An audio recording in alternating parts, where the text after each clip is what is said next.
Badai COVID masih menerpa dunia. Memang sedikit beda analis dunia dengan analis Indonesia, datanya maupun perkataannya. Cina mengatakan tahun ini minus 6,8%. Indonesia tidak akan berani jujur begitu pastinya. Harus optimis. Apalagi mengungkap apa yang Goldman Sachs laporkan di CNN kemarin bahwa tahun 2022 akhir corona baru bisa hilang dari seluruh dunia. Nggak akan ada hal seperti ini di berita nasional. Tidak akan ada. Ya kita ketawa aja, monggo. Data di masa depan kan bisa disebut apa saja, termasuk perhitungan analisa jujur, realistik, yang pasti Indonesia minus juga. Lalu di tahun 2021, pejabat negara bilang Indonesia nanti akan naik 5,1%. Sekali lagi, pengamat ekonomi internasional hanya geleng-geleng kepala melihat optimisme Indonesia. Salah emangnya optimis? Oh ya enggak lah, bener banget dan harus optimis itu. Hanya ada hitungan realistik harusnya sebagai basis berkata optimisme itu. Misalnya, apa grand plan-nya?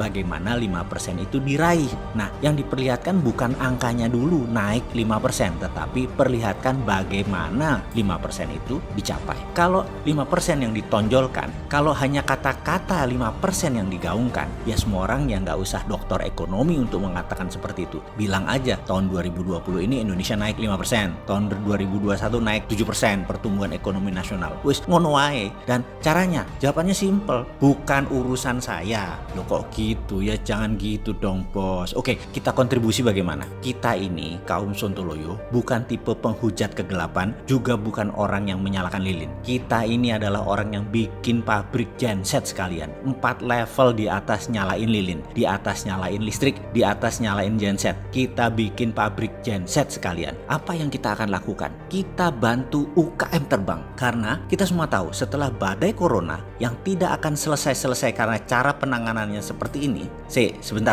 Saya minta semua pihak mengakuinya. Kita nggak serius menanganinya. Dan kalau dibilang nggak serius, jangan dibantah dulu sekarang. Nanti bantahannya akhir bulan Juni misalnya. COVID bener selesai atau jadi 30.000 yang terpapar. Kalau 30.000 artinya yang bener ya bukan pemerintah gitu loh ya. Kalau pemerintah bener, COVID hilang. Kalau COVID hilang dan benar apa yang dikatakan pemerintah hilang, saya balik badan. Saya yang saat ini mendukung apapun untuk kemaslahatan umat. Saya akan gaspol, saya dukung pol-polan pemerintah. Ada pengecualian, 4L. Tetap 4L mah sudah 5 tahun kita nggak doyan. Sulit saya demen sama 4L itu ya. Kalau di 30.000 yang terpapar, kita hanya minta sedikit kelapangan hati pejabat. Pakai cara bosman yang sudah banyak membanjiri ruang publik informasinya. Dan akui Anda salah, piye? Yalah, nggak usah gitulah, nggak usah ngaku-ngaku lah. Kita juga nggak maksa kok. Jadi ambil saja metodenya. Gimana? Begini kita sederhanakan strateginya. Salah satu caranya dulu kita perjelas. Di dalam pendanaan bisnis ada 2 rumus yang paling banyak dipakai. 1, pinjaman bank. 2, IPO.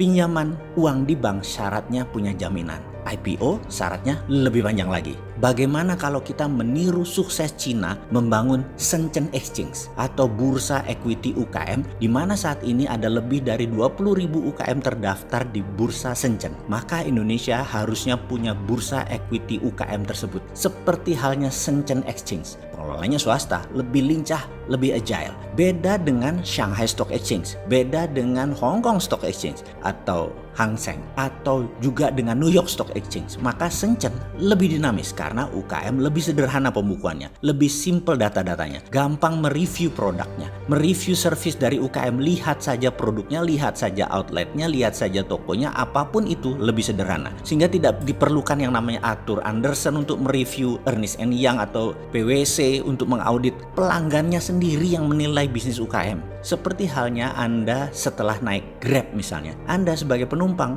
memberi rating kepada drivernya. Driver memberi rating pada penumpangnya. Sehingga apakah Anda penumpang bintang 5 yang kalau Anda lagi butuh Grab atau Gojek, Anda dispesialkan duluan, atau Anda driver bintang 5 di mana kalau ada permintaan dalam tanda petik Anda akan dapat duluan walaupun Anda agak jauh. Sistem akan mendulukan Anda karena Anda driver bintang 5. Demikian juga dalam bursa UKM. Rating ditentukan oleh pelanggan dan investor itu sendiri. Sang penyelenggara equity crowdfunding tidak bertanggung jawab atas investasi Anda di bisnis UKM. Dan dengan strategi ini ternyata Shenzhen UKM Marketplace sukses menghantar UKM scale up. Tiap tahun lebih dari 1.000 perusahaan jadi milioner asetnya dari bursa Shenzhen. Ke depan, Indonesia sudah bisa melihat dengan jelas badai pengangguran meningkat tajam karena social distancing mempengaruhi bisnis tradisional. Cara terbaik menangani pengangguran adalah dengan membuat UKM punya tempat untuk scale up secara cepat, masif, dan terstruktur. Itulah usul yang bisa membuat Indonesia naik ekonominya. Bagaimana?